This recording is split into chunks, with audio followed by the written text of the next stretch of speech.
বহিষ্কার করা উচিত। কারণ এদেরকে রাখা মানে আমাদের ভবিষ্যতে আরো বিপদ টানে আনা। আমরা মনে করেছিলাম ছাত্ররা আগামী দিনের ভবিষ্যৎ, সেই ছাত্রকে তারা গুলি করে মারতেছে। তা আপনাদেরকে বলবো, ছাত্ররা নামে যে সমস্ত দলগুলো আছে, যে সমস্ত দলের ছাত্ররা বসবাস করে, তাদের গোড়া উকড়ে ফেলে দেন। কারণ এরাই হলো যে 1 নম্বর দেশের শত্রু।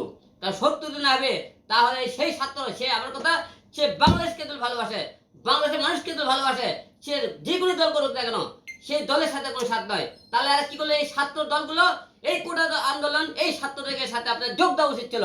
তাহলে আমরা বললাম নি তোমরা বাংলাদেশকে ভালোবাসো, তোমরা বাংলাদেশকে ভালোবাসো না, তোমরা দলকে ভালোবাসো, তোমরা রাজনীতিকে ভালোবাসো, তোমরা ছাত্রকে ভালোবাসো না। তাই হলে নে আপনারা একবার চিন্তা করেন যে রাজাকার, আপনারা রাজাকার নিয়ে আজকে বাংলাদেশে মেথাকার, মুক্তিযুদ্ধ নিয়ে মেথাকার, শুধু মুক্তিযুদ্ধ আর রাজাকার, এদের সন্তান চাকরি করবে? বাংলাদেশে যারা মনে করেন গরিব মায়ের সন্তানেরা আছে, কষ্ট করে যারা মনে করেন লেখাপড়া করতেছে, তাদের কথা একবার ভাবলেন না? আপনার রাজাকার, তারপরে মনে করেন মুক্তিযুদ্ধ। আরে ভাই, মুক্তিযুদ্ধের কথা আপনি বারবার তুলবেন। মুক্তিযুদ্ধ করার পরে সরকার তাদেরকে বাড়ি দিছে, গাড়ি দিছে, তাদের মুখে পরিবারকে টাকা দিয়েছে। আরো আপনারা কত চান?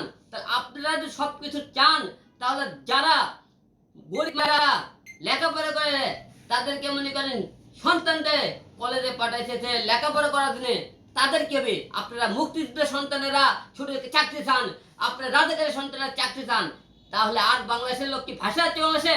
তাই আপনাদেরকে একবার লজ্জা হয় না এই কথাগুলো করে রাজনীতি যারা করেন? রাজনীতি করতে গেলে রাজনীতি একটা মনে করেন মানুষের মানবত থাকে, মানবত খেয়ে রাজনীতির মধ্যে নাই। তাহলে ছাত্র হয়তো ছাত্রকে আপনারা খুন করতে পারতেন না, কারণ আপনারা ভুলে গেছেন আপনিও একটা মায়ের সন্তান। তাই একটা মায়ের সন্তানের বুক খালি করার আগে নিজের কথা ভাবুন।